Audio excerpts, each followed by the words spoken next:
20তম মৃত্যুবার্ষিকী এবং বাংলাদেশে অবস্থিত প্রতিটি জেলায় প্রতিটি ওয়ার্ডে স্থাপিত এসপিজিআরসির মরহুম নেতৃবৃন্দের স্মরণে আয়োজিত আজকের এই আলোচনা সভার সম্মানিত সভাপতি, মঞ্চে উপস্থিত আজকের সভার প্রধান বক্তা, প্রধান অতিথি যিনি নাসিম খান সাহেবের আদর্শে আদর্শিত, নাসিম খান সাহেবকে খুব কাছ থেকে দেখেছেন,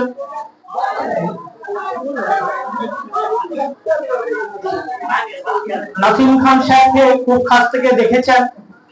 নাসিম খানের দেওয়া আদেশ, উপদেশ, নির্দেশ তিনি যথারীতিভাবে পালন করে চট্টগ্রাম এসপিজিআরসি কে সুন্দর সমৃদ্ধিভাবে পরিচালনা করার লক্ষ্যে তিনি অবিরাম কাজ করে যাচ্ছেন।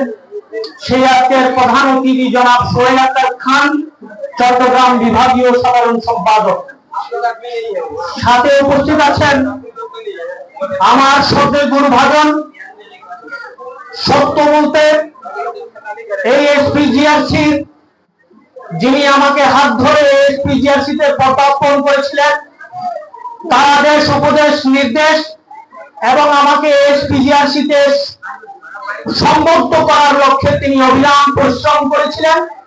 দীর্ঘ 9 মাস তিনি আমার সাথে যোগাযোগ করার পর আমাকে এই রৌফাবাদ এসপিজিআরসির সাধারণ সম্পাদক হিসাবে যোগদান করার জন্য তিনি নিয়ে এসেছিলেন। সেই আজকের সভার সম্মানিত বিশেষ অতিথি জনাব সোহেল আশরাফি সাহেব, চট্টগ্রাম বিভাগীয় যুগ্ম সাধারণ সম্পাদক এসপিজিআরসি চট্টগ্রাম। মঞ্চে উপস্থিত আছেন চট্টগ্রাম মহানগর যুব দলের সাবেক যুগ্ম সাধারণ সম্পাদক আমার শ্রদ্ধেয় বড় ভাই জনাব রাসেল ভাই। মঞ্চে উপস্থিত আছেন 43 নম্বর ওয়ার্ড আমিন শিল্প অঞ্চল আহ্বায়ক কমিটির সম্মানিত যুগ্ম আহ্বায়ক জনাব সেলিম আনসারী সাহেব। মঞ্চে উপস্থিত আছেন আহ্বায়ক কমিটির 43 নম্বর ওয়ার্ড আমিন শিল্প অঞ্চল সম্মানিত সদস্য জনাব রুহুল আমিন সাহেব। মঞ্চে উপস্থিত আছেন আমার শ্রদ্ধেয় মামা জনাব জাহাঙ্গীর আলম, বিশিষ্ট ব্যবসায়ী রাজনীতিবিদ।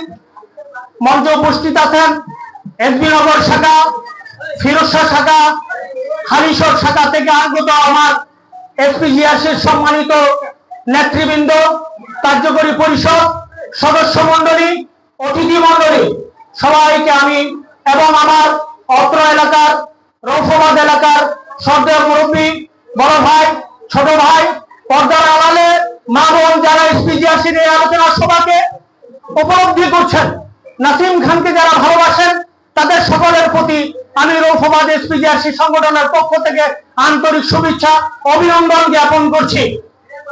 সেই সাথে মঞ্চ উপবিষ্ট যারা অতিথিবৃন্দ আমাদের দাওয়াত গ্রহণ করে তাদের মূল্যবান সময় নষ্ট করে আমাদের নাসিম খান সাহেবের আলোচনা সবাইকে আলোকিত করেছেন, আসনকে আলোকিত করেছেন, আমি সেজন্য ব্যক্তিগত পক্ষ থেকে এবং সংগঠনের পক্ষ থেকে, চট্টগ্রাম এসপিজিআরসি সংগঠনের পক্ষ থেকে আপনাদেরকে আন্তরিক শুভেচ্ছা, অভিনন্দন জ্ঞাপন করছি।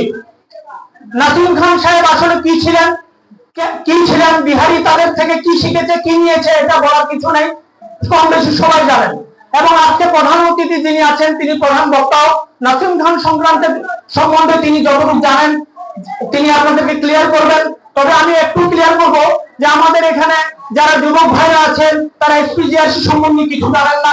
এসপিজিআরসি কি ছিল, কিভাবে উৎপত্তি হয়েছিল, নাসিম খান সাহেব কোথা থেকে এসেছিলেন, কেন এসেছিলেন, এই বিহারি কেন তাকে মহান নেতা বলে, সেগুলো সম্পূর্ণ ক্লিয়ার করবেন আমাদের আজকের প্রধান অতিথি জনাব সোহেল আক্তার খান সাহেব।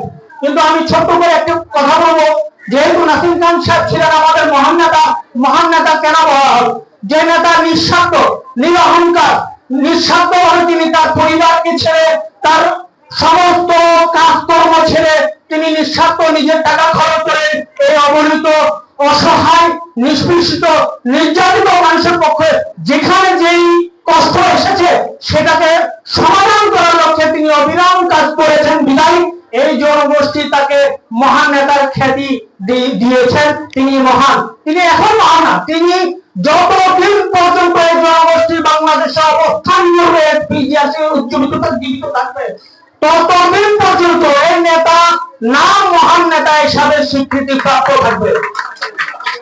সম্মানিত উপস্থিতিবৃন্দ, আমি আপনাদের সময় বেশি জ্ঞাপন করবো না।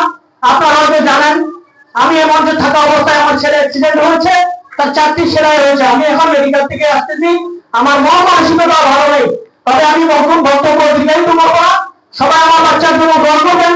এরপরে আমি সবাইকে ধন্যবাদ জানিয়ে আমি আমার বক্তব্য এখানে দিতে চাচ্ছি। খোদা হাফেজ। এসপিজিআরসি জিন্দাবাদ।